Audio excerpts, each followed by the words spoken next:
Hi there. I just wanted to check in and see what you know for going on the rest of the week. Okay, well, right now we're in the car, the Uber, coming from Walmart to get, I had to pick up my prescriptions. I didn't Uh-huh. go yesterday and everything, so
Ooh. Oh.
Okay, good evening, everyone. I'm gonna go ahead and call the March 9th, 2026 Town Commission meeting of Jupiter Inlet Colony to order. Pledge allegiance to the flag of the United States of America. To the republic for which it stands, one nation, under God, indivisible, with liberty and justice for all.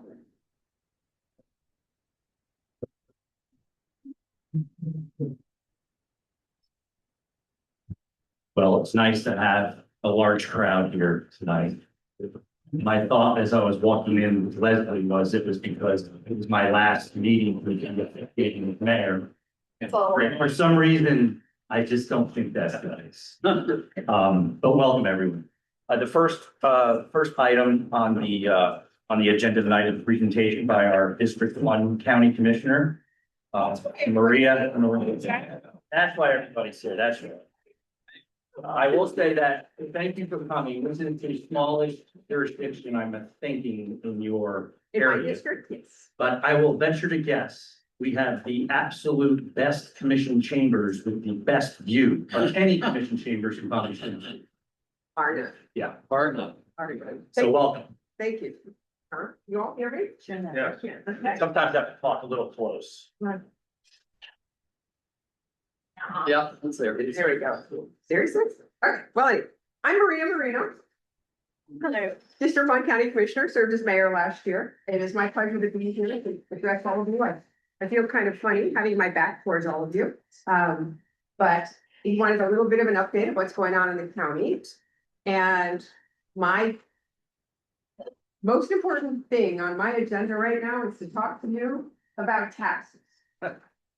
And I know that this is a sore subject, but I want you to understand what happens if we all vote to not have property taxes collected. So everybody knows our budget is closing in on about $10 billion. That is not what we collect in tax dollars, by the way. We collect about 2.2 billion in tax dollars. And that goes to pay all the services that everybody loves in Palm Beach County. And of that money, the sheriff gets half. Just right off the top, the sheriff gets $1 billion. And so that's half. Police and fire get about 22%. So that leaves us 28%. Do everything else that we can count, whether it's the road network, whether it's beach nourishment, you name it. Parks and recreation, environmental resources. That 28% is what goes to do everything else in the county. And if we don't collect property taxes, we're obviously going to have to cut our budget. And by cutting our budget, it really does mean a cut in services for all of you. I hate to say it that way, but that's really what it means. Now, we're doing a budget adjustment right now for the county. We have about a $60 million budget adjustment. We usually do that halfway through the year. We've actually gotten some revenues that we didn't expect, so our adjustment is actually higher this year than it has been in the past. However, a little bit of that's going to the sheriff for protection. When we did our budget last year, we said middle of the year, we would do a $10 million contribution to the sheriff, which really is for POTUS. And what you all might not realize is that when the president is in town, it could cost upwards of $250,000 a day just for his protection. And while we have gone to the federal government, and yes, they are going to reimburse us. Are you still waiting for money from FEMA from however long ago? So however long it takes for the government to reimburse us is what's going to happen. So it is an expensive expenditure when you have the president of the United States in your county. So what did I miss? I love my aide, and we were talking about my aide Alicia. She gives me wonderful notes, which I never read, but I will read them right now because I want you also to know some of the important things. So our current millage rate is 4.5, and we've actually cut the millage rate twice in the last 5 years. We're not irresponsible with your dollars, which are also my dollars, which are also every member of the Board of County Commission. It's obviously their dollars because they represent their district. So it's important to know that we have tasked for our new administrator, and for those of you that don't know, we have a new county administrator, Virginia Baker, retired in August, and Joe Abruzzo became our new administrator. He used to be the clerk. So he retired. He left his post. Mike Caruso is now the clerk of courts. Joe Abruzzo is now the county administrator, and he's trying to, as I've asked him and other commissioners have asked him, really start to work better with the municipalities, because there has been quite a divide between the county and the municipalities. And me as a Gardens resident, Palm Beach Gardens and Palm Beach County have been like this. West Palm Beach and Palm Beach County has been like this. So we've asked our administrator to really try to bring the municipalities to the table. And in doing that, we're now in the middle of what is the countywide transportation master plan. Are you all aware of that? Have you gone to any of the meetings? If I know you probably did. But so the countywide transportation master plan is really global, and I've asked for this since the day I've been in county administrator. I want a global view of the county. And in what I mean by that is every city, town, village, whatever your title is, you have a full roadmap of what you're going to do in your city, what building you're going to allow, what commerce are you going to allow, what industrial are you going to allow, and how is that going to grow in the next 10, 20, 30, 40 years? If we at the county don't have that picture, so we can say, okay, we're 1.5 million people, but in 10 years, we're going to be 1.7 million people, and the concentration of those folks are going to be Green Acres and Lantana and Lake Worth. We won't be doing anybody any justice if we try to do a plan of the county without having all the information.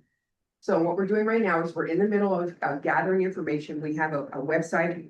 We're working with all the municipalities. They've given us their future land use plans. And so we're truly trying to come up with a global perspective of how to move people more efficiently throughout the county. Now, anybody here going to ever get on a bus? Probably not, right? So what might be important to some of you in the way of getting on a bus is not going to be important to all of you, or getting on Tri-Rail. I take Tri-Rail to Miami, by the way, so I don't have to bring my car and park at the airport, because it goes directly into Miami. And different municipalities have different needs. So we have this countywide transportation master plan where we're trying to fit all those needs and come up with a way to guide growth by transportation in the county. We try to do it in a very quick manner because it might be something that would be a transportation surtax in replacement of the infrastructure surtax, which sunsetted last year. Whether you want a surtax or not is another story. I told a bunch of folks in the economic community that there was no way anybody was going to be voting on property taxes and a transportation tax on the same ballot. So this is not something we want to do in November.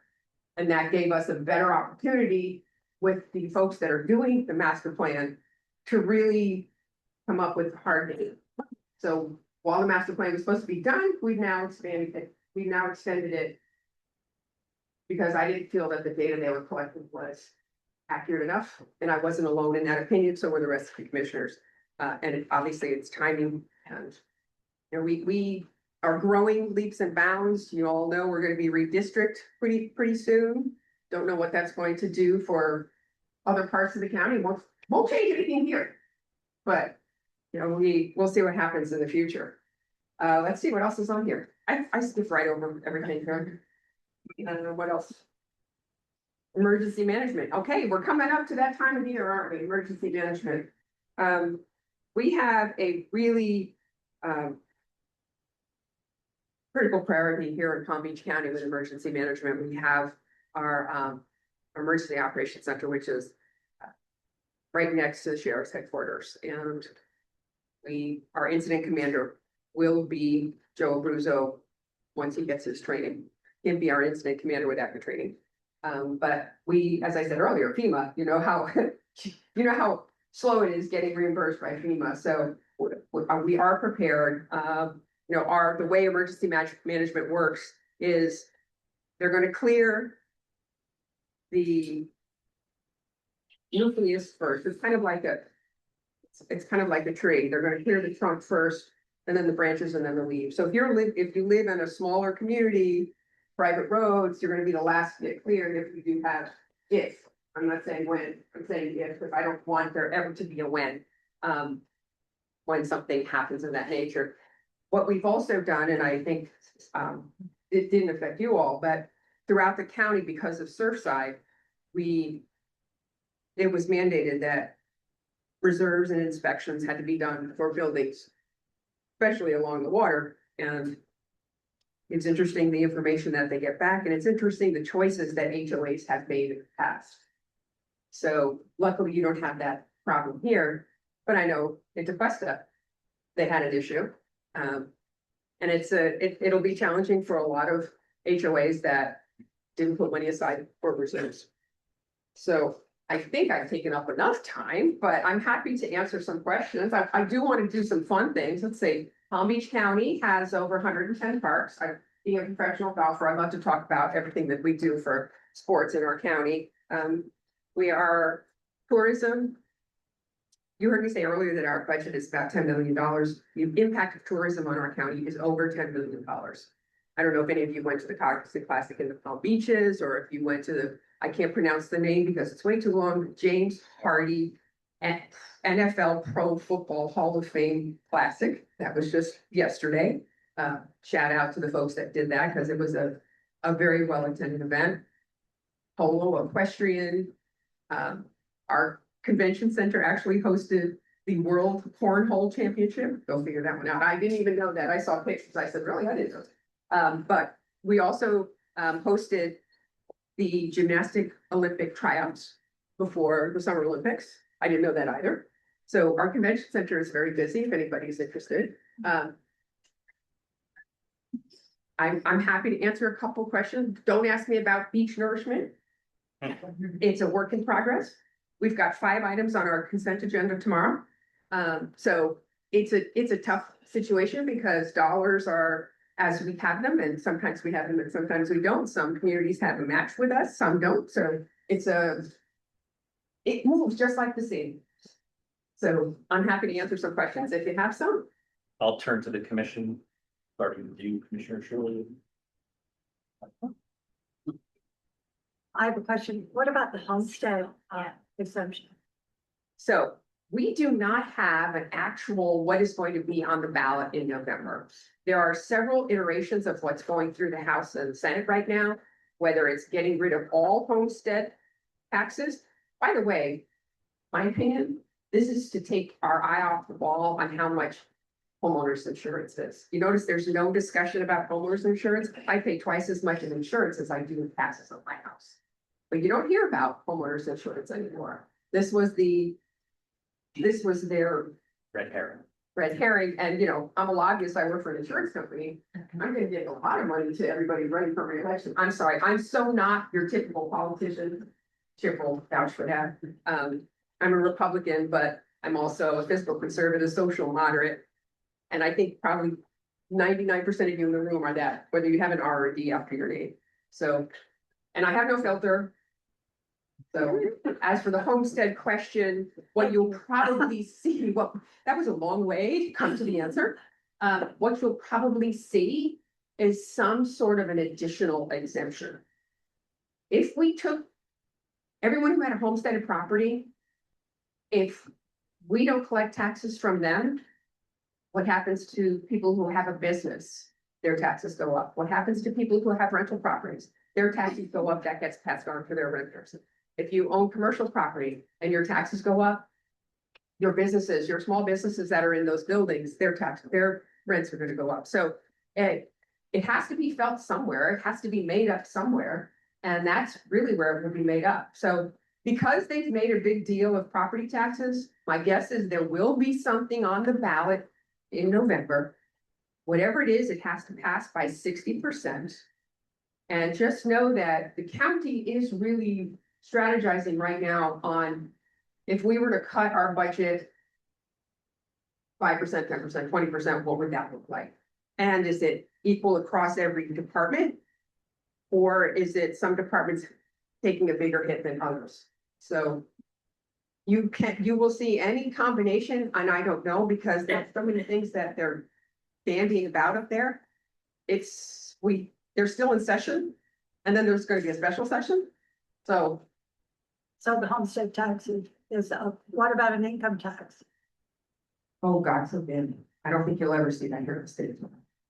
That's a selling point that, we don't want taxes. Sorry, who's clapping? Yeah, if you have a question, I'm sure her office will be happy to facilitate. We have to run a commission meeting here tonight.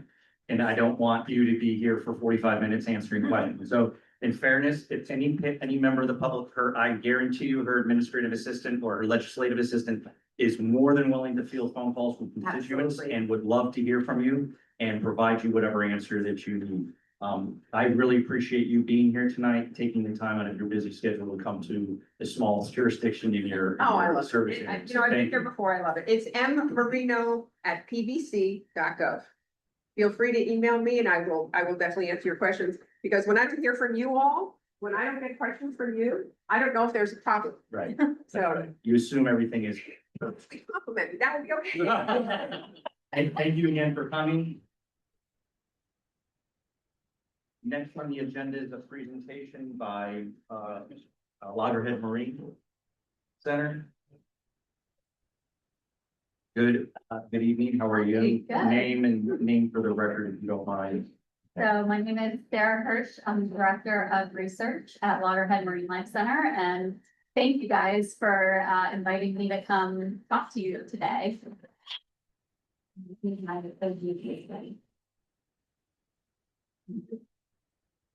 Sorry. So I wanted to kind of start with a little bit of a trip down memory lane.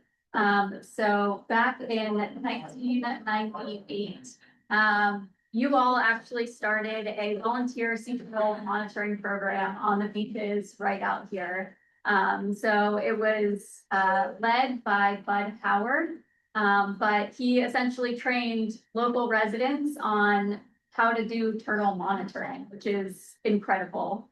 And then in 2000, that monitoring extended a little bit further north to the southern border of Coral Cove Park. And in 2000, we documented 1,000, or you all documented 1,000 sea turtle nests on that stretch of beach. So thanks to Tracy for all of these cool things that she kept a binder of. So we have some really cool newspaper clippings that came out from that time. So moving forward to 2007, Loggerhead Marine Life Center and actually another organization, Ecological Associates, ended up taking over the sea turtle monitoring here. That was due to the fact that there were a bunch of projects going on and the state was requiring a higher level of detail in their reporting of the nesting that was occurring here. So that's when Loggerhead Marine Life Center took over the permits and started conducting the sea turtle research here. And then that leads us to present day, which is 2026. So I wanted to introduce you guys, if you don't already know, to the research department at Loggerhead Marine Life Center. So we have 5 full-time staff members. You can see us up on the screen there on the first one, Sarah, but we all have kind of degrees in biology, marine biology, environmental science. And then we bring in 10 paid seasonal staff to help us during the nesting season to collect all of this valuable information. So these paid staff are college graduates. They're getting experience in field work, but most of them have done sea turtle nesting surveys somewhere else before they come here, or they started off as one of our interns. So we also have 3 unpaid interns. These guys are a little bit younger, just trying to get their feet wet, learn what it's like to work in the field every day. And they're accompanying our paid field technicians or a staff member on the beach. So what does our nesting survey look like? Hopefully most of you guys know that sea turtle nesting season here runs from March 1st to October 31st. And so that means that every single morning, right before sunrise, we're out here and we're driving down the beach to identify every single call, the species and crawl type. So what does that look like? We have 3 species that nest on our beaches here. The first one is the leatherback. These guys are the ones that are nesting right now. They come in earliest. They're also the largest of our species. So you can see that ATV kind of in the background of that photo with the track. The leatherback tracks are about 6 feet wide. So they're much larger than a ATV.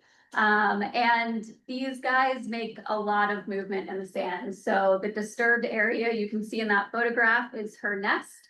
And she's moved about a 20 by 20 foot area of sand. So she just kind of makes a mess, which makes it very hard and fun for us to find her eggs on.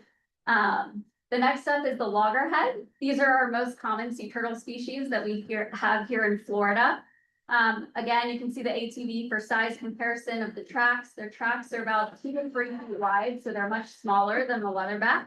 And they're neat and tidy. So you can see her nest, and that photograph is only about a 2 by 2 foot area. Makes it very easy for us to locate those eggs. And then finally, we have the green sea turtle. So the green turtle comes latest in the season. Again, you can see that ATV track for comparison. Their tracks are about 3 to 4 feet wide, and they make a mess of our beach. So you all probably don't like them because they do kind of tear up the beaches quite a bit. They love nesting in the vegetation. You can see in that upper picture how far down into the sand she gets. So her holes are about 2 to 3 feet deep that she digs. So we call them bomb craters. There's probably a better term for that, but that's kind of what it looks like on the beach when these guys kind of come up and decide to nest. So we are surveying the beach. We take a GPS location of every single crawl, and then we drive over those tracks, and that is to ensure that those tracks aren't recounted the following day. So basically etch a sketch, make sure that our slate is clean for the next day. And then we will mark certain nests for evaluation. So you'll see shortly that you guys just have a ton of nests out here, which is great, but it means we can't put a stake at every single nest. So we only put a stake at a certain portion of nests so that we can understand what's happening with the nests in the end. So every nest that gets a stake is also checked daily. So we look for things like emergence, predation, tidal overwash. All of that is documented on a daily basis for every single nest that is marked on your beaches. And then once those nests hatch, we excavate the nest. And that tells us how successful the nest was. So that tells us how many hatchlings actually made it out of the nest and made it to the water. So that's kind of a day in the life of what we do out on your beaches, and that translates into a map like this. So this is your beach. Those are all of the nests from 2025. So just take that in for a second. That's a ton of nests that you guys have out there. So in 2025, we documented 18 leatherback nests. We documented 2,087 loggerhead nests and 453 green turtle nests. So that's a grand total of 2,558 nests. If you remember from the previous slides, back in 2000, we had documented 1,000 nests. So we've more than doubled the amount of sea turtle nesting that we've seen here in the past 26 years. And if you do the math on the mileage, it comes out to a nest about every 2 feet, which is just, again, incredible. So putting that into perspective of the state of Florida, you can see in the bottom corner, kind of the state of Florida, and the vast majority of the nesting is happening on the East Coast. So that's what's blown up on the screen here. And then the beaches that we monitor at Loggerhead are highlighted there. That third red line is this beach right here. So the density that is happening on this beach is pretty much the highest in the state of Florida. It's incredibly important for sea turtle nesting. Is that so because it's more closely monitored by It your is- staff? It is not. It is not. Yeah, so around the state of Florida, every single nesting beach is monitored every single day. And Same methodology, Same methodology. everything's the same. yep. And I'll show you some graphs in a second. Oh, there you go. There are your graphs. So these are actually statewide totals. And so again, these are kind of the monitoring efforts around the entire state of Florida. And that helps us look at what these populations are doing. So you can see that the leatherbacks and the green turtles are exponentially increasing. The loggerheads are kind of doing a weird cyclical pattern. We're not sure what's going on there. But that's why we're monitoring these populations, because we would need to understand what is happening long term. Why are some populations maybe recovering and other populations aren't recovering as well? So that's what we're interested in, and that's why we're out there documenting everything. All right, so how can you guys help? You guys, again, I hope I've driven home the fact that you guys are on an incredibly important nesting beach. So to help, you can knock down and flatten sandcastles. And again, that's not just here, but all over the state of Florida. Fill in your holes after you're done having fun on the beach. Remove your beach furniture after you're done enjoying the beach for the day. So take it with you. Turn out your lights at night.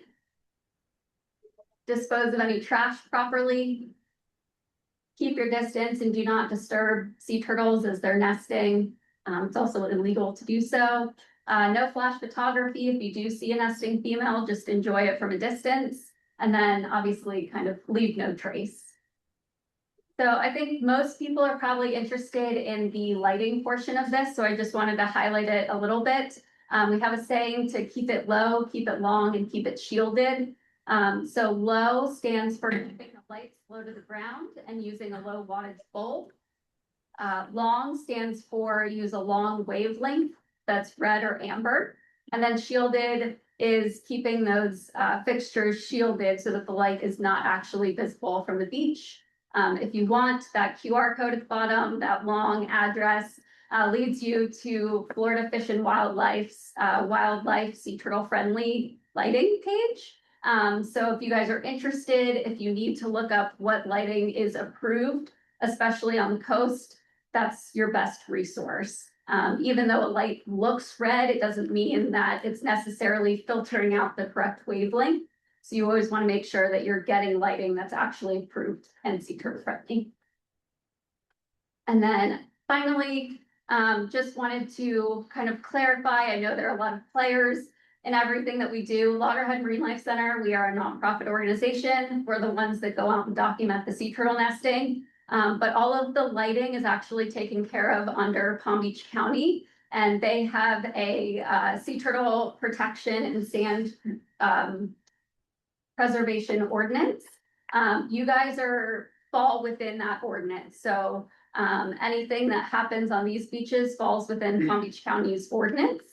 They're the ones that conduct any lighting surveys out here. So if you get anything in the mail that looks like this, that's not from us, that's from Palm Beach County. So you need to go to Palm Beach County to address anything that they have raised. And then any lights that are within the coastal areas, you must submit a sea turtle lighting plan with any updates or replacements to any of their any lighting fixtures that are changed. And just because I'm not the person to talk to, I wanted to throw up contact information for Palm Beach County. Those are the folks to go to if you have any lighting questions. I can certainly help and educate, but those are the ones that can help you the most and know the rules and regulations the best. You're not the enforcer. I am not. You're just the information gatherer. Sometimes I wish I had legal authority, but I don't have any, unfortunately. And then finally, just wanted to throw up some other important numbers.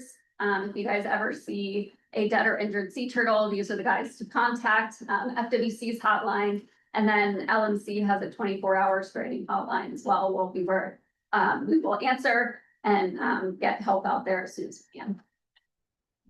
So, you guys have any questions? Happy to answer them. Does the commission have any questions?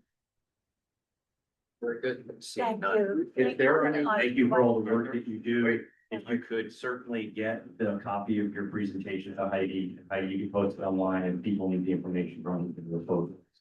That would be most helpful. Yeah.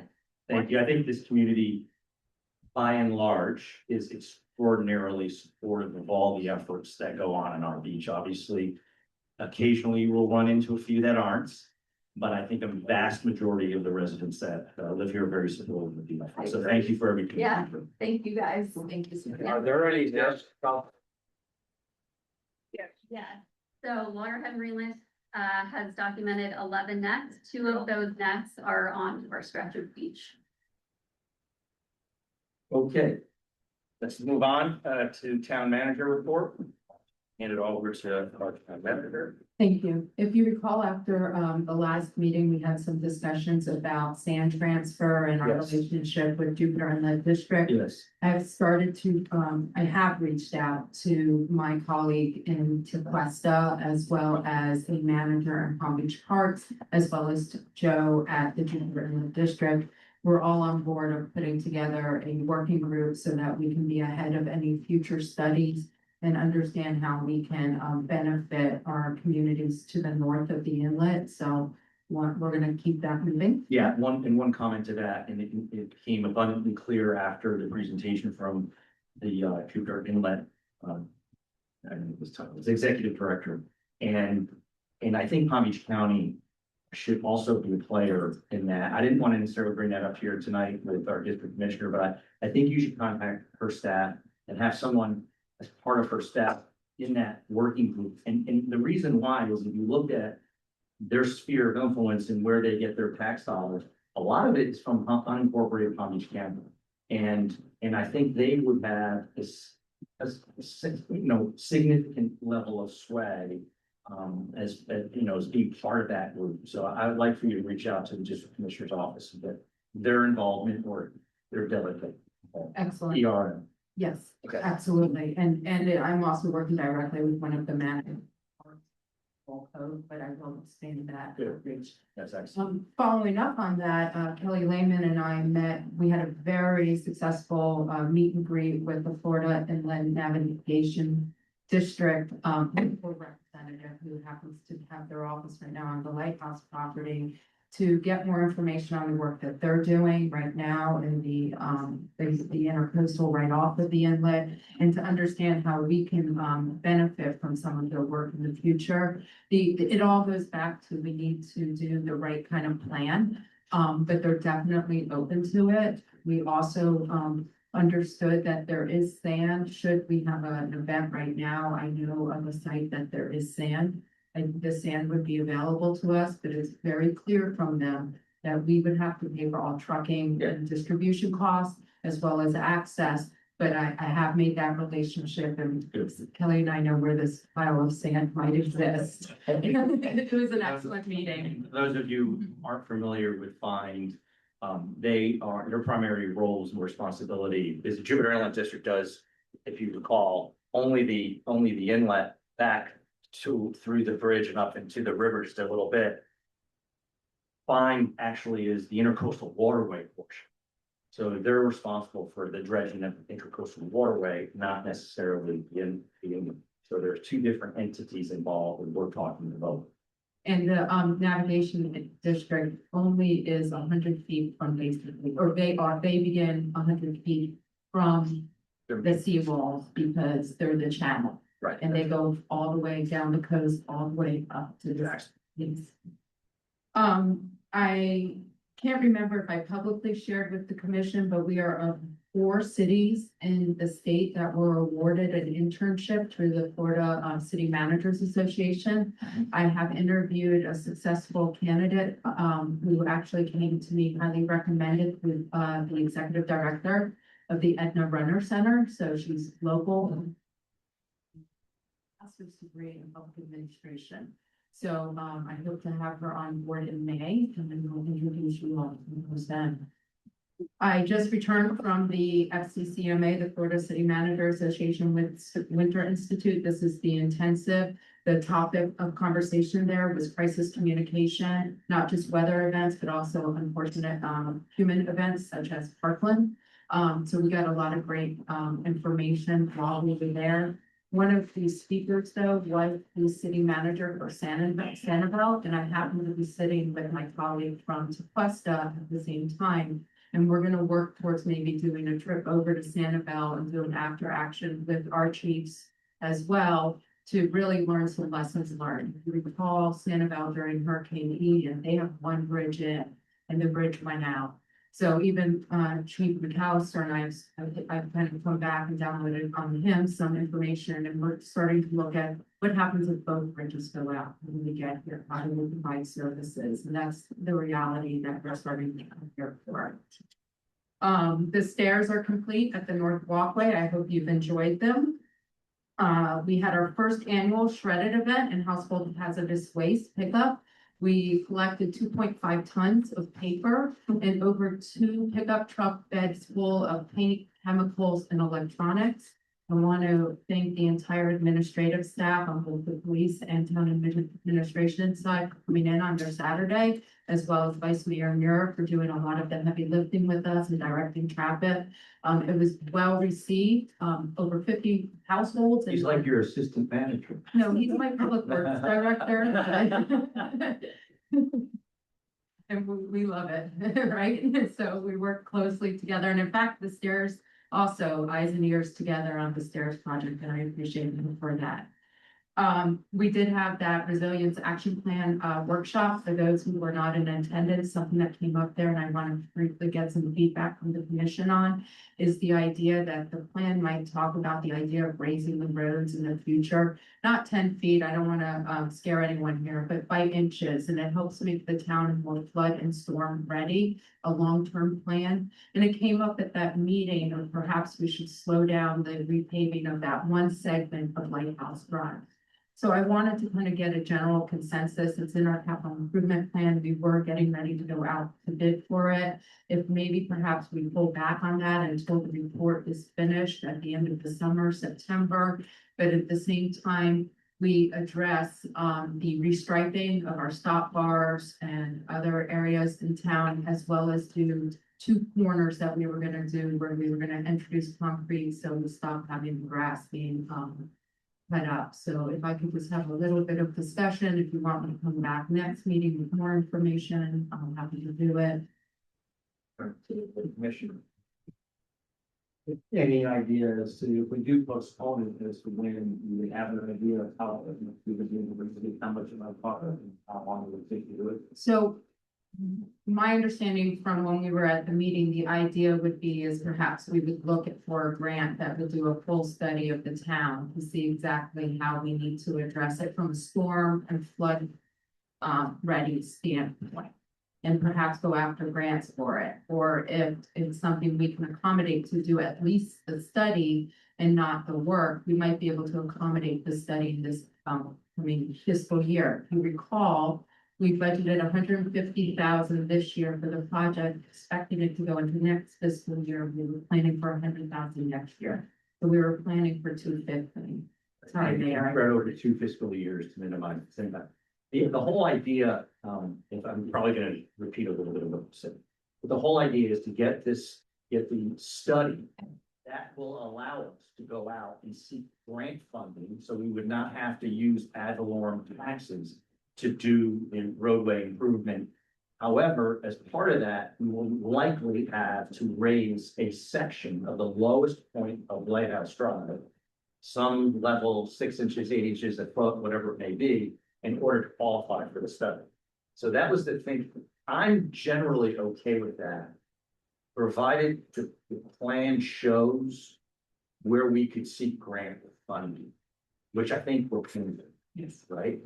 So I'm generally okay with it, provided we can go out and seek some grant. So it may delay the answer to your question, I don't know, there's a clear answer of how long it may delay the project. It could likely delay it 18 months. I don't know if that's something that we want to do. It could likely delay it longer. I just don't know how long with the grant cycle is to get the money. And then we're gonna have to do a redesign because Kimley Horn didn't contemplate a ride in the Crown Road. So. But I think it's worth a 6-month delay in order to maybe seek some additional answers. That's what I found.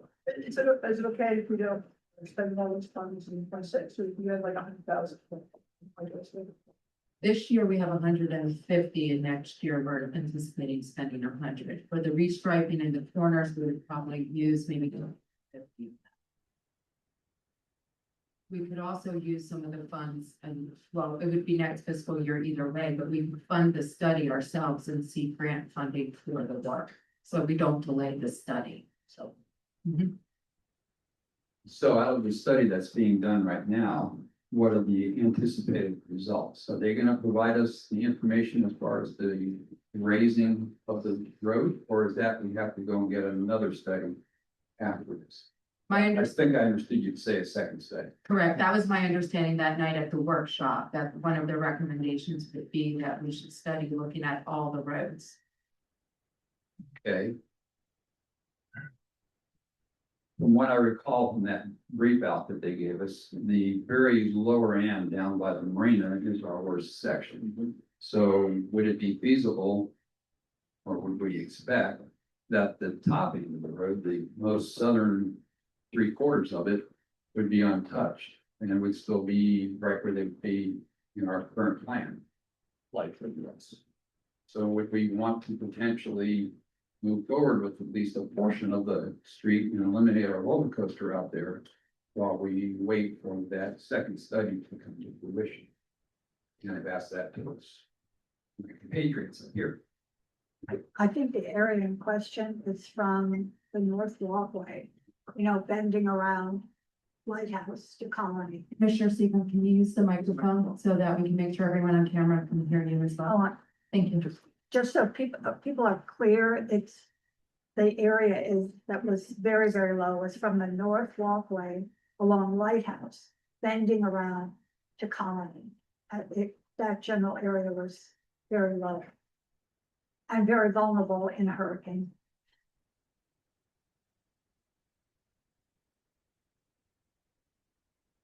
So do we have any, I don't hear a consensus. So what, I don't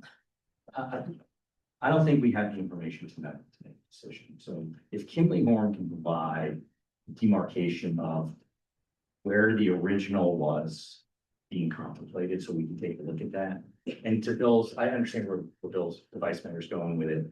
If you can accommodate and fix 90% of it or 80% of it, okay, maybe we do that. I don't know. That's the other, we can decide once we see it. But why don't you get with Kimley Horn, bring it back next month and let's take a look at, and maybe they can make it clear, like an overlap on their plan, the lowest points where it was identified on the study. And so we can see that. Does that make sense? Sure. Yeah. Yeah, we generally know the limits of it, but I understand what you're asking. What I will do is I will ask Kimley Horn to get with our resilience engineers. And he already had a phone call with them. That's what I wrote in there, is like verbatim from him. But I'll have him go further into it, so we actually have a visual and ask for it to be. Perfect. I think that. Okay. And then so we know, like, we'll make a few studies and. Yeah. Sure. Perfect. And then I just, Kelly, our legislative consultant, has some updates for you. And I know we were probably something tax before, but she has some updates on our behalf. Thank you, Kelly. Absolutely. Good evening. Good to see you all. Thank you for being. You're welcome. We only have one more week to go of session is the good news. They are scheduled to end on Friday, but as I emailed you in that update memo late last week, we expect either an overtime, which is looking less likely by the hour, and we expect a pause and a return in a special session. So a couple different scenarios. Let me just read tea leaves and look in a crystal ball. Work with me here for a moment, because a lot of different things can happen. The betting community is on a The poly Friday. markets, say poly. That's right. The poly markets, 50 over under, is the following. Leaving on Friday and finishing policy bills, coming back only for the state budget in a special session. There's already a special session scheduled the week of April 20. So that would be for redistricting. So there's a good chance potentially, as I mentioned in the memo, that maybe they tack on to that just for convenience sake of people trying to do spring break with grandchildren and children. Last time I was up, if you give me just a moment, Mayor, I'm gonna talk fast because I know you can listen fast, but at this, I am doing February and March will be my longest presentations because we're painting this plane in flight. When Heidi stood up a legislative program and had some monitoring going on for the first time here, I came in as it was going on. So forgive February and March. You won't see me for a little while until we know the status of all these bills. In your agenda packet, I did not repeat what I gave you in February. So let me just give you the headline highlights with some numbers. If you remember in February, I gave you a handout that had 48 bills on it.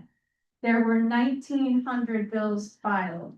Let's divide that in half because 1,900 really, for the most part, refers to sets of bills. So let's say there's 800, 850 roughly policy proposals out there, including property tax reform. I curated that for you to 48. As it stands today, I'm only tracking less than half of them in a substantive fashion. That's the good news. The even better news, hopefully, is that about 2/3 of these will not survive past Friday. Then we're down to maybe 10 that Heidi and I need to get in the trenches on and go down the rabbit hole. So let me just highlight a few of those. I'm trying to make quick work of this for you all. We know we are going to have, in all likelihood, a privatized permitting process with private provider contractors. There is as with all things legislative in Tallahassee, they attempt to consider smaller communities. So in this case, there's a 10,000 population threshold. Sometimes it's 5,000, sometimes it's 7,500. We're seeing that again this session. Through the amendatory process, it also creates a lot of tracking because even the population number sometimes changes. And I have to call Heidi quickly and say, okay, now it's an and or it's a 5,000 population or a budget under 5 million. And she reminds me, well, Kelly, our budget is 4.7. So what are we going to do about that? So that's the incredible responsiveness that I need late in the game during the 60-day session that we didn't have the benefit of during committee weeks that always occur 3 to 4 months before we ever hit 60-day session. So we have been tracking some things very aggressively and having to kind of catch up on the fly on a daily basis. Back to just for the privatization for a moment. So the example here is one amendment that anything of value under $7,500 was carved out. So let me just play real time for a second. If you have a resident who's doing a complete retrofit with a generator, but is doing a lot in addition to making that generator possible, under 7,500, we will see the final language and we will assess it much more closely. But just as a rough hypothetical example, that may be carved out. Is that less of a public safety issue than something else at that construction site? Probably not. So these are the kinds of things we'll have to weigh, but that is headed to the governor. It passed the House unanimously and the Senate unanimously. 2 more highlights for you. The mayor coincidentally informed me, educated me that the extraterritorial surcharge you have in your water sewer, that was not a bill in my that was not a bill I highlighted in the package to you in February. So that is one add-on, just to let you know, if you see it in the paper, we are tracking it. And that is awaiting Senate action, but did pass the House 81-26, was not unanimous. And what this does is eliminate the 25% surcharge that your residents and the town itself is paying for any water sewer that's coming from your third party. It also mandates some annual reporting for those utilities if they have extraterritorial customers, of which you are. Last but not least, another one headed to the governor already is the notice for meetings. Matt will be happy about this as your town attorney. Burke Harris claims up until now, you could not have a shade meeting to try to resolve those before the pre-suit mediation and other elements came into play. Now you'll be able to convene any meeting on any private property. Burke Harris claims if that becomes an issue here. So that is my legislative highlights, Mayor. Just a few more things. I'm sorry. Oh, I thought there was a question. Other things, as Heidi mentioned, Florida Inland Navigational District, I did want to publicly thank Janet Zimmerman, the executive director. It was a great meeting. Just to remind you all, as was alluded to, Fines jurisdiction is in the intercoastal. So the fact that she let us push the envelope a little bit and talk about the coastline and the beach, which is a little bit out of her normal daily conversation. She was also kind enough to give me a reference because we were talking about there must be somewhere else on the eastern seaboard of the 12 counties that you work with in fine. They have all the taxing districts. They're on the property tax bill, just like Jupiter and the Colony for 12 counties all the way up to Jacksonville. There must be somewhere else on this coastline on the eastern seaboard that has this situation. She kept thinking. Today, we got the name, title, email, and phone number for someone that Heidi can talk to who has gone through exactly what you want to do. And I don't want to name it to jinx it or to put them on the spot or put Heidi on the spot. Just tell us the county. Oh, Mayor. Your Socratic method usually works on the microphone, but not today. That's fine. But we're very happy about that. We're appreciative of fine. I also put in your agenda packet just a mention of next month. Something also that should be of great interest to the public here is Heidi and I have talked a lot about what resources can be pulled down that costs little to nothing. And we continue to parse through and see what we have time for, what's out there. American Flood Coalition is an entity I've worked with before through DEP and through former clients on the local government level. All of their resources are free. So as this starts coming into play where you're having this focus of the Resilient Action Plan, Mayor, you asked, or someone asked about funding, Commissioner Shula asked about funding. Hopefully, the line items in the state budget will come into play in time where those state processes that have been in place before. American Flood Coalition was front and center, front of the line in the advocacy that made the resiliency office housed within DEP, frankly. Then they started going through advocacy for the budget for grants. So they've already established the box. Now they continue to try to fill the box with the state budget. So we will have them here on the agenda in April. The Florida director happens to live in South Florida. She has already committed to come to your April meeting just to field questions. We won't probably have a formal presentation. I have the packet that I've been holding for Heidi to look through that we'll put in your agenda back up and see what couple of pages we can give you in the April agenda packet.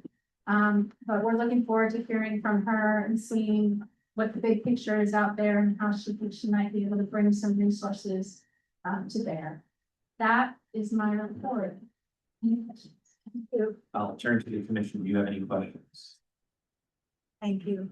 Seeing none, appreciate all the hard work. Thank you. Oh, and it would be remiss if I did not thank many of the residents are here in this room, those who have been emailing legislators short love notes as we ask you to. Thank you. You have no idea the kinds of feedback that we get. The Senate President's Communications Director let me know that he had seen a particular email out of that group, which is a big deal for this community, considering the demands on his time right now during the 60-day session. So thank you. It makes a huge difference.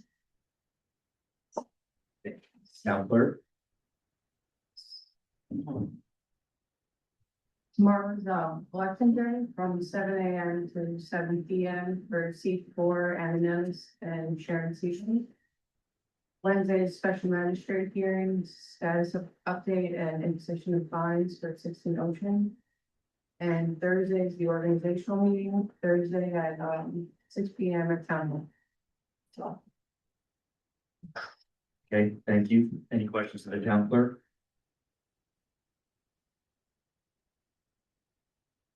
Chief?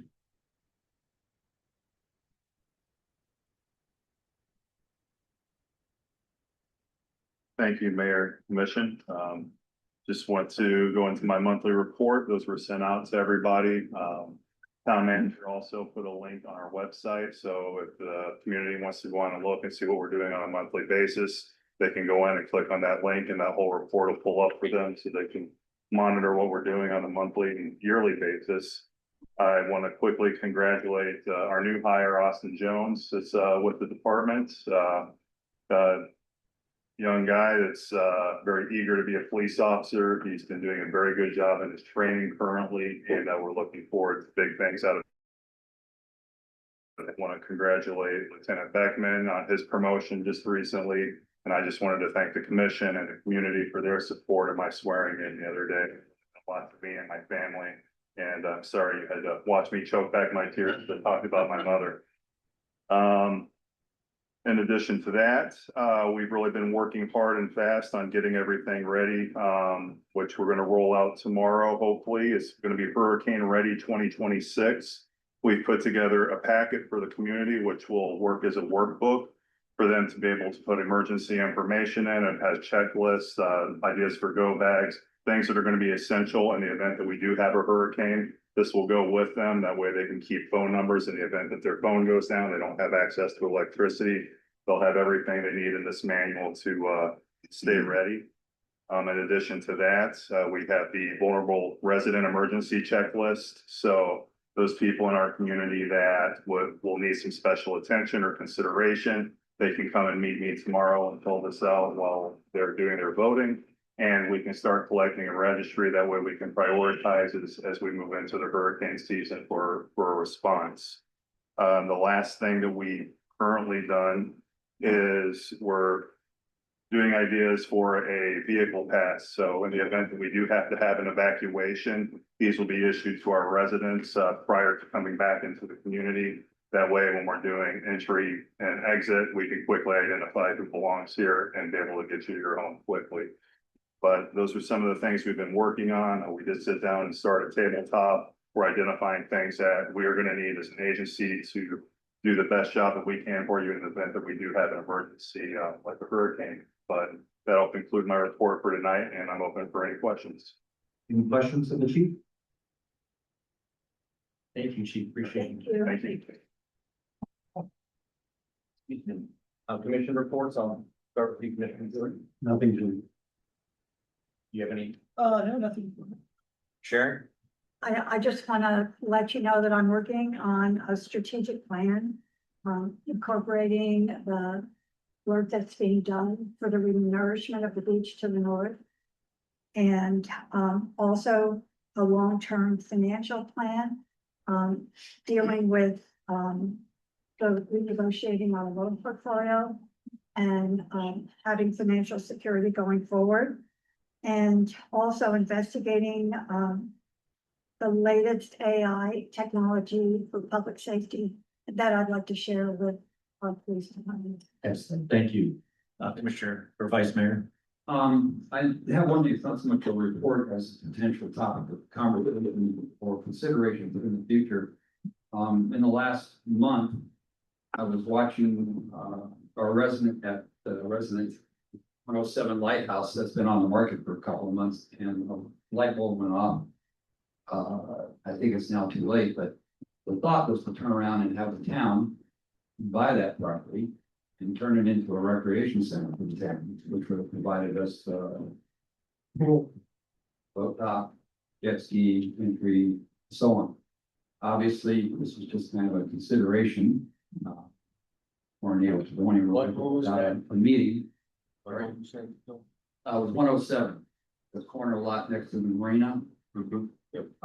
That's Rossamell's old house, remember the one right on the end? Yeah, right on the end. It would have been somewhat adjacent to the town hall. It also potentially could have been used for meeting places and so on, would have been larger than we have available to us in our town hall. But I think so, but is that potentially somebody has maybe only brought forth and offer on it. So if that's not available, then what I'm really tossing out here is for in the future, for consideration for the town. If there's something that's potentially a good buy, obviously we don't have a whole lot of money, to use, to consider something that we could potentially do to augment our small little park and generate some sort of a recreational area within the town. That's it. Thank you, Mr. Town Attorney. I think nothing really at this point. I think as different topics come up later in the meeting, I'll probably make some comments then. The only comment I would make now, Mr. Mayor, is I know that the budget was, and I recently talked with Heidi about this, that came out. There's a line item in there for legal services, just to state that the vast majority of that is not from me. That was from outside counsel for litigation matters. Which we've been reimbursed. Okay. Okay, let's move on. Public. I'm moving to public comments right now. Would you like to make one? Oh, perfect. Come on up. State your name for the record. Thank you. And address. Address is 47 Ocean Drive. I'm James Paxton. I came into this lovely community and, well, my CO was December 22nd, December of 21. Okay. I have never had any issues with anyone in this community. I've been very respectful and very tolerant. Okay. The best thing that you guys have done is really getting that new police chief. He's been absolutely outstanding. In any event, I received something from a gentleman by the name of Art, who is the gentleman behind me. And that person said to me, Jim, your light is shining in my window at night. Could you please correct it? And I said, of course I will. I took a ladder. I got out there. I almost killed myself, 78 years old. Things happen like that. I fixed it as best as I could. A month later, I get a phone call. Police chief comes over. He says, hey, we got a problem. Could you please do something? Help me out with that. I said, great. What do you need? He told me. He said, that light is still going in there. I said, I don't know how. I thought I had it down. He wound up taking it, straightening it out. He said, we got it going right down. It should be fine. Shouldn't be any problem. Okay. A couple of days later, I received a nice letter. Okay. First of all, it was pasted on my door while I'm sitting there by a police officer with a blue tape. Then the following day, I get a $10.44 waste our money. Okay. With the same letter. But before that, I had already solved the issue. Okay, with buying a whole new light fixture. This light is a security light that I got corrected on. Was never any problem when I built the house and I took my CO late December. But now all of a sudden it's a problem. When I saw this, I thought, what are we doing? Why are we wasting this money? So I'm going to come to the next meeting and I'm going to explain what truly happened to me because of this lady, right? I went in there after with Bill and I said, if there's any more problems, please let me know. What I get is a threat. Okay? I'm going to read the last statement of this letter, this beautiful letter that came from Jacqueline, who never even went to my home or told me anything. In violation, it is not corrected by the time specified for compliance in this notice, or if the violation is corrected and then it reoccurs, a notice of violation and notice of hearing will be issued and the case shall be scheduled for a hearing with a special magistrate. I don't have to tell you, it was pretty infuriating. The special magistrate may impose a fine, a lien on your home or take other action. Furthermore, the town shall entitled to be covered all costs incurred in successfully prosecuting this case for a security light. A security light that I never had any problem with for 3 years.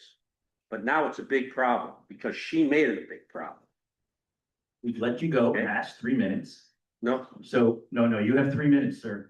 You have 3 minutes. okay. Listen to me, listen to me. You have 3 Sir. minutes. Sharon, You have is 3 there any minutes. question that you have? I'm gonna Sharon? let you wrap up, but you have about a minute to wrap up. I'm being very, very generous. Sharon, do you have a question for me? Yes. You know, like, where are you coming from and how can we help you? Well, when I find out that there's 7 other individuals that have also had the same kind of problem, that are also senior citizens, Mark. Okay, also senior citizens that have been abused like I was abused. Like you just abused me right now. Which I think is very unfair. Very unfair, Mark. And I'll probably be targeted because that's what she does. She targets the individuals. And it's Wrap not right, up. sir. Wrap up. No, I'm not wrapping up because I can go on and on. I can talk for as long as I want. I was asked a question No, you right now. cannot. You do not have more than 3 minutes. Do not have more than 3 minutes. So then the abuse just continues on in the community. We didn't have this problem before. And especially with all that happened with Marie Rosner, Dan Comerford, what you people have done has been terrible. Okay, thank you for your comments. And it's really terrible. Are there any other public comments? Please come to the podium and provide your name and address.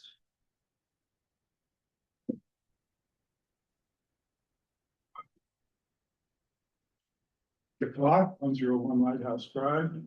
Mayor, I request your indulgence to speak on agenda item G, because I may have to leave the meeting early, it's getting later.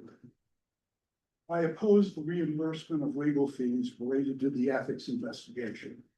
The town has a longstanding tradition, codified in both charters, that elected officials do not receive payment or benefits for their service. The Ethics Commission encourages persons and officials with knowledge of suspected violations to bring forth evidence in a legally sufficient complaint, which we did. Regardless of the Ethics Commission other findings, it did not rule on violations of our charter. In addition, elected officials taking insurance they were not eligible for put the town as account holder at risk and could have jeopardized employee benefits. Second, the town manager is legally obligated by state law to report these matters and other potential violations of office to the OIG as soon as they come to light and have been reported to the commission. This is not discretionary on the part of the manager or mayor.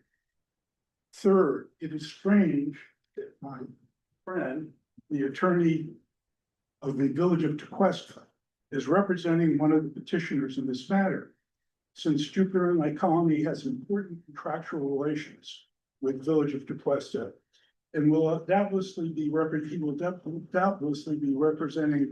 Tequesta in future contract negotiations. Town manager and commission have made the correct and legally obligated calls in their actions today. There is no reason for the town to assume the burden of legal fees in this matter. Thank you. Thank you. Any other comments from the public? I'd like to continue. Seeing none, we'll move forward. Very disrespectful, Mark. Very. You're part of the problem. Okay, next item is ordinance on second reading. It's ordinance 2026-0. So consent, sorry, consent agenda is next, sorry. I guess we have the minutes from the February 9th. So if somebody want to make a motion for approval. Motion approved. Second. Okay, all in favor? Aye. Motion passes Nothing, so now we'll move on to the ordinance. It is a public hearing item, so you will be allowed to speak on this item. It's an ordinance creating section 27 of the zoning code relating to the establishment of procedures for the review and approval of certified recovery residences and amending section 20 of the zoning code. This is sponsored by the city attorney to come into compliance with Imagine Seven state statute. Is that correct? Correct. This is something that Tallahassee is requiring all municipalities to do. And that was mentioned at the first reading as well. So this is the second reading. So after tonight, this item will be part of being codified into our zoning code. So I'll read the title of the ordinance.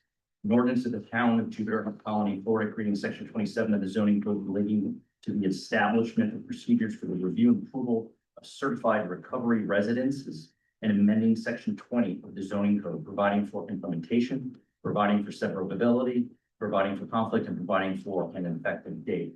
Do I have a motion for approval? So moved. Okay, is it second? Second. Okay, is there any public comment? See none? Turn to the commission. Is there any comments, questions of the city attorney? There's nothing. We'll go ahead and call the vote. All in favor? Aye. All opposed? Motion passes. So the ordinance passes 5-0 on Senate. All right, I think we're moving on to everyone's favorite section of the ordinance of the tonight's agenda. And that is, this also will be open for public comments. It's a request by our former mayor for reimbursement of legal expenses related to a commission on ethics inquiry into the misuse of public office. You all were provided a letter from Mr. Comford's legal counsel. You got it, I think, at your home. You got it certified. You got it mailed. You got it the home delivery. I don't know how many times it came, but it came. I think we asked for our city attorney to provide some documentation and research into the law. What's the pleasure of the commission here? The attorney for the mayor, former mayor, has laid out his legal analysis in his letter. We have a legal analysis from our city attorney. Would you like to hear from either one of them? Before we open it up to public comment, or would you just like to open up the public comment? Give them 3 minutes each and make a decision on which way to go. I'll turn to the commission for some direction.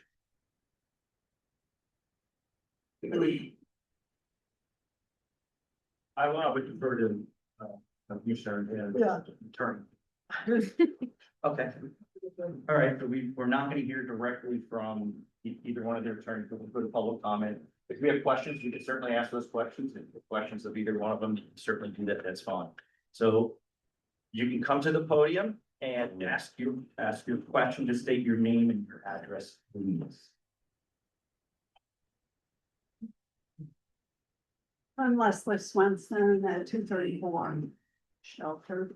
I would like to hear what the legal basis is that the request of the commission is being made based on. Okay, fair enough.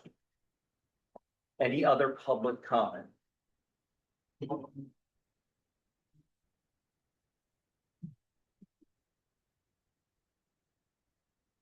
Debbie Manganelli, 240 Colony Road, Jupiter Colony. I did not get anything at my house, and I think quite a few of them. Only the commissioner. Oh, you guys. I was like, yeah, it's at our house. Yeah, I think, yeah, it would have been a lot more paper. I did get a subpoena before that I didn't have to go. Okay, any other comments? I think for the record, maybe city attorney, sure, kind of lay out what the statute says, what the issue is before us tonight, and really why it's here. Sure. So as everyone, I'm assuming knows who's in the audience here, there was an issue with the former mayor and one of the former commissioners. There was, in addition to the hearings provided by the town, which I wasn't here for, but I know a lot of people were. And in addition to another investigation that's still ongoing, there was an investigation before the Palm Beach County Commission on Ethics. At the conclusion of that investigation, the Palm Beach County Commission on Ethics determined that the former mayor and the former commissioner had not violated the county's code of ethics.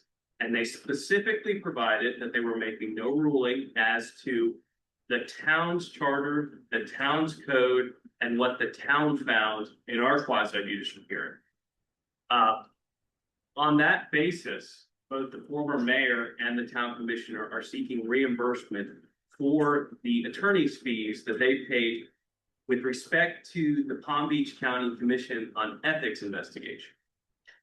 Now, there is some legal authority in the common law that provides that a town or city or a county or any government agency in Florida, if a commissioner, if a council member, if a mayor successfully defends against this type of an investigation, in certain circumstances, they are entitled to reimbursement from the town. And there's a long history going back decades of case law in this from Florida Supreme Court and various courts around the state.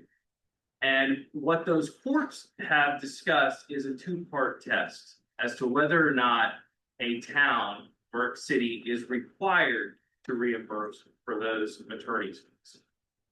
The two-part test is one, were they acting in, or did it arise out of their official capacity as mayor and as town commissioner? The second part of that test is, did it serve a public purpose, what was being investigated? And I provided a letter to the mayor and the town commissioners here. And the issue here is there's really not, the issue was the former mayor and the former town commissioner taking personal insurance, even though they weren't permitted to do so, permitted under the town's chart.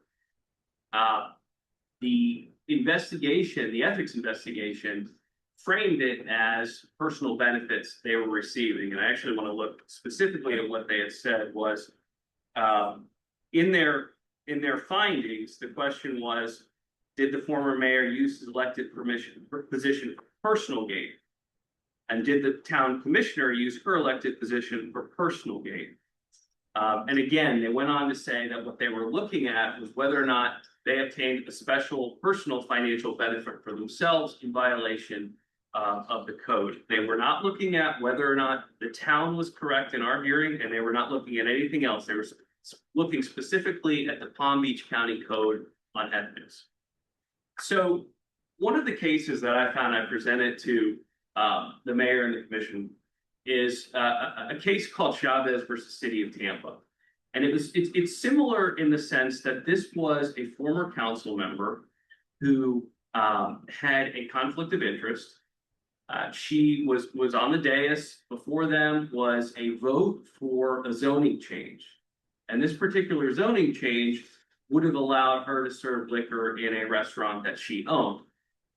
And she knew that she couldn't vote on it, but she voted on it anyway because there was a tie. And she went and she was reported to the Commission on Ethics for over in Hillsborough County, where Tampa's located. And they went through their investigation and they exonerated her. So they found it in her favor, just as was the case here with respect to the ethics in Hillsborough County. And so she sought reimbursement from the city of Tampa, and the city of Tampa, and they actually became a lawsuit, and they went to trial, and the trial court said, okay, she should be reimbursed because she was a town council member and she won in the ethics commission investigation. It was appealed, and the appellate court said, well, she was acting in her official capacity, no doubt, because she was up here on the dais, she voted, but did it serve a public interest? Because the issue was, and they used this language, it had a taint of private pecuniary gain for it. And they said because she knew there was a conflict of interest, and because what she was voting on benefited her personally, financially, that she was not entitled. She didn't satisfy that second element. So they said, no, the city of Tampa was not required to reimburse her for the attorney's fees that she incurred in defending against the Commission on Ethics. There was another case that I presented to the mayor and the commissioners, the Malloy case. This one's a little bit more clear in the sense that a former town council member, while acting in his official capacity, was sexually harassing two women in the office. So they found, yes, he was in his official capacity, but certainly sexually harassing two women in the office did not serve a public purpose. And on that basis, he was not entitled to reimbursement of attorney's fees for successfully defending against an ethics investigation. Somehow, I'm not sure how, but he won that ethics investigation. So the situation here is you have the former mayor, you have the former commissioner. They were taking these personal insurance benefits for their own benefit. And the question to the commission is, and the commission has the option to reimburse them if they would like to do so. But what I wanted to present is the legal analysis, because I don't think that there's a question that they were acting in their official capacity. Obviously, the mayor, obviously the town commissioner. The question then becomes, in taking these personal insurance benefits, did that serve a public purpose, or was that similar to the Chavez case that we saw, where the commissioner was voting on something that was in her own interest, or the Malloy case, where it really wasn't a sort of public purpose, it was just he was exonerated even though he was sexually harassing these two women. So that's really the question, and that's for the commission to decide. Leslie, is that helpful? Fair. Are there any other Public comments? Yes. How many cases did you find that were in favor of what the mayor is trying to achieve? Did you look for any of those? Or did you just look to the negative side? Because this mayor gave so much to this community. Right? So did you look for anything else? We got it. Yes, yes, I did.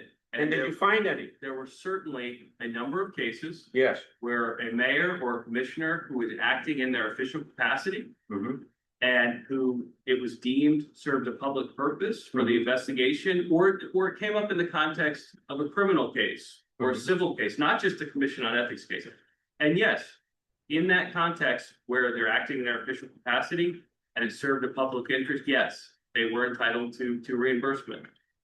And I think I led with that, saying that there's decades-long history of. There's many on both sides. Yes. Okay, so you utilize the other side that you were bringing up, of course, be detrimental to. All of these cases are very factually specific.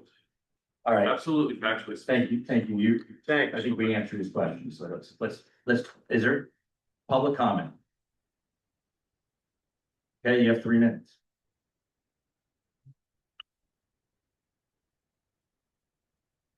Thank you, Mayor. Good evening, Mayor, Commissioners. My name is Keith Davis. I am counsel for Dr. Comerford.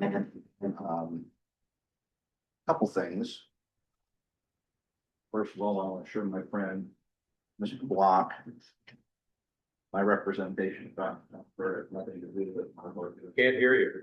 My work representing Dr. Comerford has nothing to do with my work in the village of DeQuesta, and I look forward to continuing to work with DeQuesta when we have mutually similar issues that need to be resolved. And I think my reputation in the legal community and the local government community will show that that is the case. I want to just briefly, because it's in my written materials that I submitted, but I want to put in the record tonight, and in my opinion, there absolutely was a public purpose in the case of this insurance.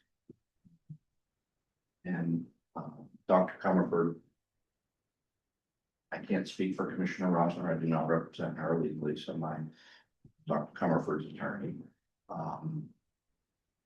But in this case, in order for the town to participate in this in particular insurance program, they did save the town money by being able to participate.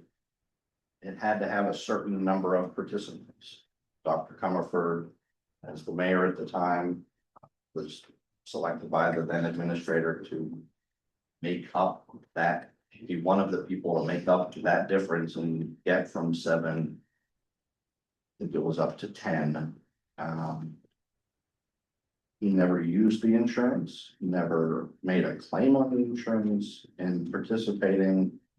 Which, by the way, as the Commission on Ethics noted in its opinion, is contemplated by state law as being something that's able to be done. It was a mechanism to save the town money. So this was not like the commissioner in Tampa who voted on a zoning change so that she could run her business the way she wanted. This was Dr. Comerford participating in a program to save the town money. He didn't need the insurance. He didn't use the insurance. He simply participated so that the town could get to the membership threshold, help save the town money. Clearly, that's a public purpose. Certainly, in my opinion, it's a public purpose. So that is the distinction factually on that. Now, that is all I wanted to clarify, and I appreciate your time. Thank you. Well, while you're there, does anybody have any questions of? No questions.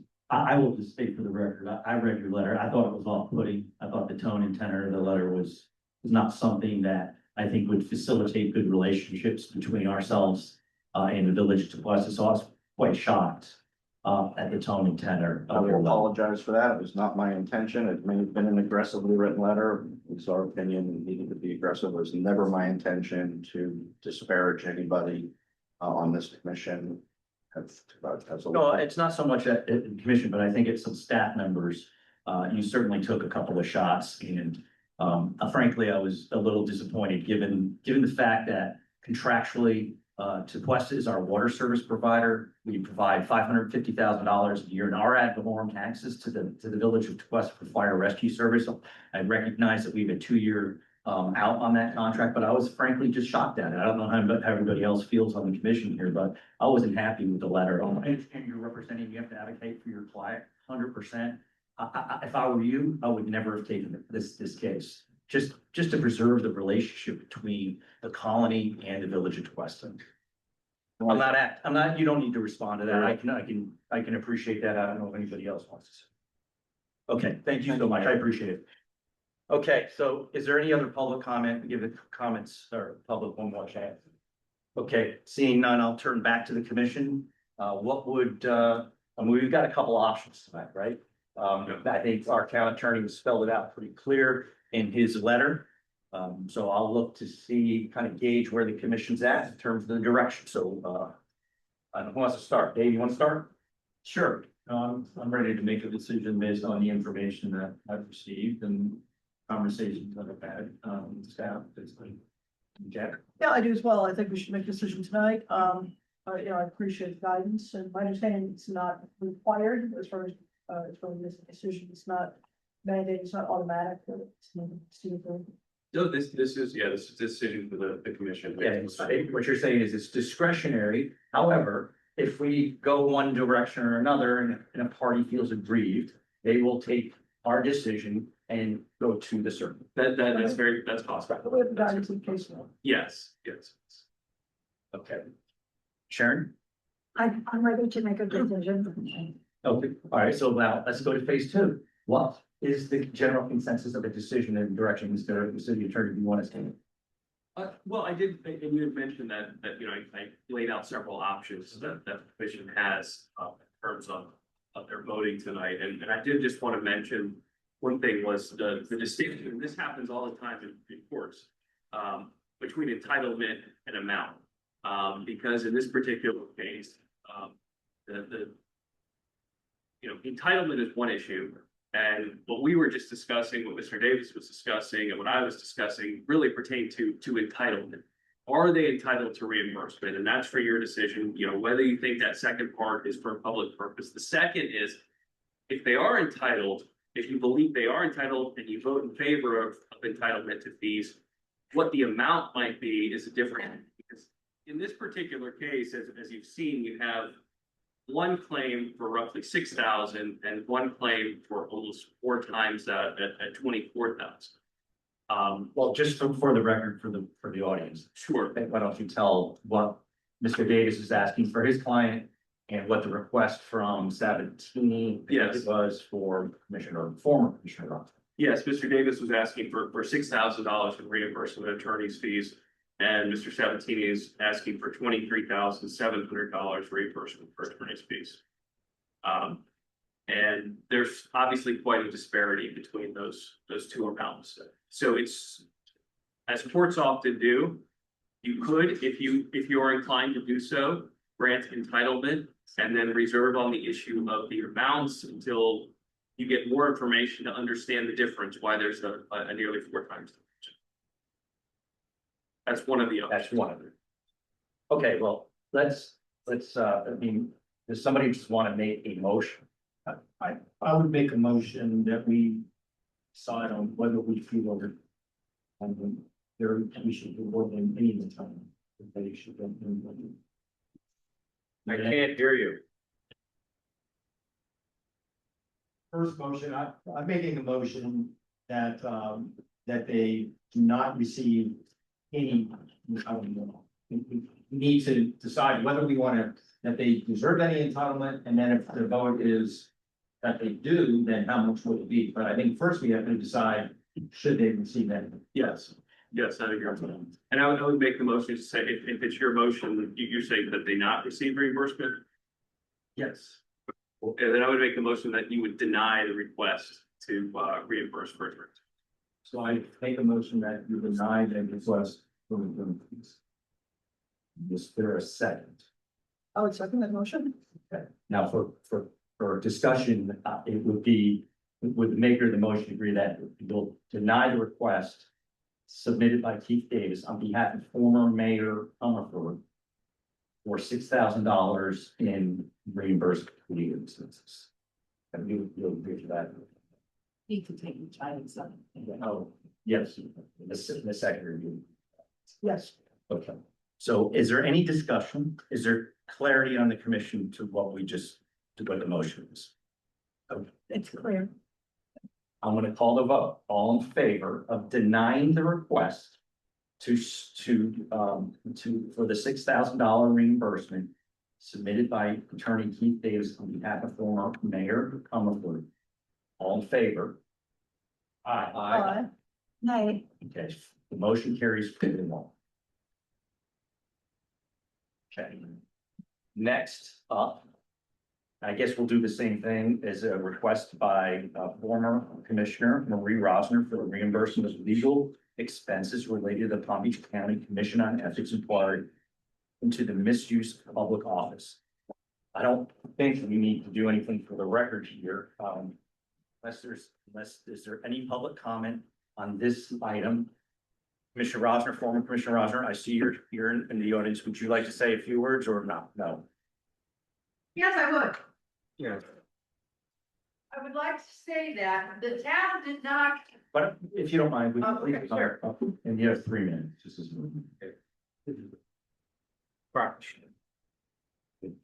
first of all, I'd like to say that there was no ill intent in the very beginning of me getting this policy at all. It was not like you all are presenting it. I paid for the policy myself. Unbeknownst to me, there was a balance due, which I was not aware of because I asked several times. I never received any bills, and when I found out there was a balance due, I gladly paid it off. That's all I have to say. Thank you. Thank you. Is there any other public comment to the second item? Okay. Seeing that there's no additional, I will turn back to the commission.